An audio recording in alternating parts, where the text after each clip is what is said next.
Denotification ಆದಾಗ ಯಾರ ಜಮೀನಿಗೆ ಡಿನೋಟಿಫಿಕೇಶನ್ ಆಗಿದೆ ಆ ಮನುಷ್ಯ ಸತ್ತೇ ಹೋಗಿದ್ದ. ಕುಮಾರಸ್ವಾಮಿ ಅವರು ಮೈಸೂರು ಪ್ರಕರಣದಲ್ಲಿ ಪ್ರಶ್ನೆ ಮಾಡಿದ್ರಲ್ಲ, ಸತ್ತೋದರ ಹೆಸರಿಗೆ ಹೆಂಗ್ರಿ ಡಿನೋಟಿಫಿಕೇಶನ್ ಮಾಡ್ತೀರಿ ಅಂತ.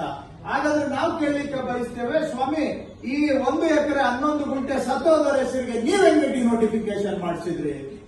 ಸತ್ತೋದರಿಂದ ಫಸ್ಟ್ ನಿಮ್ಮ ಅತ್ತೆ ಹೆಸರಿಗೆ ಜಿಪಿಎ ಮಾಡ್ಕೋತೀರಿ, ನಿಮ್ಮ ಅತ್ತೆಯಿಂದ ಬಾಮಾಯಿನ ಹೆಸರಿಗೆ ಕ್ರಯ ಆಗುತ್ತೆ. ಆ ಜಮೀನನ್ನ ನೀವು ಸರ್ಕಾರದಲ್ಲಿ ಇಟ್ಕೊಂಡು ಅಥವಾ ಯಡಿಯೂರಪ್ಪನವ್ರನ್ನ ಉಪಯೋಗಿಸಿಕೊಂಡು ಡಿನೋಟಿಫಿಕೇಶನ್ ಮಾಡಿಸ್ಕೊಳ್ತೀರಿ. ಇವತ್ತು ಅಲ್ಲಿ 1 ಎಕರೆ 11 ಗುಂಟೆ ಬೆಲೆ ಎಷ್ಟು? 16 ಕೋಟಿ ಬೆಲೆ ಬಾಳುವಂತಹ ಆಸ್ತಿ, ಬಿಡಿಎಗೆ ಸೇರಿದಂತಹ ಸ್ವತ್ತು, ನಿವೇಶನಗಳ ಮುಖಾಂತರ ಬಡವರಿಗೆ ಸಿಗಬೇಕಾಗಿದ್ದಂತಹ ನಿವೇಶನಗಳನ್ನ ವಂಚನೆ ಮಾಡಿ ಸರ್ಕಾರ ಭೂಸ್ವಾಧೀನ ಮಾಡಿಕೊಂಡು ಮುಗಿಸಿದ್ದಂತಹ ಜಮೀನನ್ನ ಡಿನೋಟಿಫಿಕೇಶನ್ ಮಾಡ್ತಿರಲ್ವಾ? ನೀವು ಮಾಡಿದ್ದು ಇದು ನ್ಯಾಯನ ಅನ್ಯಾಯನ? ಇದು ಕ್ರಮನ ಅಕ್ರಮನ?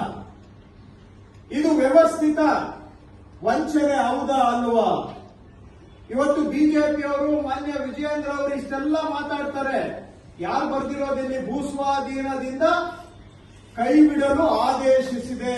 ಮಾನ್ಯ ಯಡಿಯೂರಪ್ಪನವರು ತಮ್ಮ ಸ್ವಂತ ಕೈಯಾರೆ ಬರೆದಿರುವಂತಹ ಆದೇಶ. 1 ಎಕರೆ 11 ಗುಂಟೆ ಜಮೀನು ಬೆಂಗಳೂರಿನ ಮಧ್ಯಭಾಗದಲ್ಲಿ, ಹೃದಯ ಭಾಗದಲ್ಲಿ ಎಲ್ಲಾ ಸೇರಿ ಯಡಿಯೂರಪ್ಪನವರು ಕುಮಾರಸ್ವಾಮಿ ಅವರು ಇಬ್ಬರೂ ಸೇರಿ ಲಪಟಾಯಿಸಿದ್ದೀರಲ್ವಾ? ಇದು ನೀವು ಕರ್ನಾಟಕದ ಜನಗಳಿಗೆ ಮಾಡಿದ ಅನ್ಯಾಯ ಹೌದಾ ಇಲ್ವಾ? ಇದು ಬೇರೆ ಯಾರ ಹೆಸರಿನಲ್ಲೂ ಆಗಿಲ್ಲ, ದಯವಿಟ್ಟು ಅರ್ಥ ಮಾಡ್ಕೊಳ್ಳಿ. ಇದು ನೇರವಾಗಿ ಕುಮಾರಸ್ವಾಮಿಯವರೇ ಫೈಲ್ ಪುಟಪ್ ಮಾಡಿ ಅಂತ ಹೇಳಿ ಆದೇಶ ಮಾಡಿರೋದು. ಕುಮಾರಸ್ವಾಮಿ ಅವರು ಫೈಲ್ ಪುಟಪ್ ಮಾಡಿ ಅಂತ ಹೇಳಿ ಅವರು ಮುಖ್ಯಮಂತ್ರಿ ಇದ್ದಾಗ ಆದೇಶ ಮಾಡಿದ್ದನ್ನ ಯಡಿಯೂರಪ್ಪನವರು ಡಿನೋಟಿಫಿಕೇಶನ್ ಮಾಡಿರೋದು. ನೇರ ಫಲಾನುಭವಿ ಯಾರು? ಕುಮಾರಸ್ವಾಮಿ ಅವರ ಸ್ವಂತ ಬಾಮೈದ. ಇದು ಸಾರ್ವಜನಿಕರ ಸ್ವತ್ತನ್ನ ಪೂರ್ವಾಲೋಚನೆ ಮಾಡಿ, ತಂತ್ರಗಾರಿಕೆ ಮಾಡಿ, ವ್ಯವಸ್ಥಿತವಾಗಿ ಲೂಟಿ ಮಾಡಿರುವ ಪ್ರಕರಣ ಹೌದಾ ಅನ್ನುವ ಉತ್ತರ ಕೊಡಬೇಕು ಅಂತ ನಾವು ಅವರಲ್ಲಿ ಆಗ್ರಹ ಮಾಡ್ತೇವೆ. ಇಂಥವು ಹೇಳ್ತಾ ಹೋದ್ರೆ ಬೇಕಾದಷ್ಟಿದ್ದಾವೆ. ಈ ಪ್ರಕರಣದ ವಿರುದ್ಧ ಲೋಕಾಯುಕ್ತ ತನಿಖೆ ನಡೆಸ್ತಾ ಇದ್ದಾರೆ. ಲೋಕಾಯುಕ್ತ ತನಿಖೆಯನ್ನ ವಜಾ ಮಾಡಬೇಕು ಅಂತೇಳಿ ಮಾನ್ಯ ಯಡಿಯೂರಪ್ಪನವರು ಹೈಕೋರ್ಟ್ಗೆ ಅಪೀಲ್ ಹೋಗಿದ್ರು.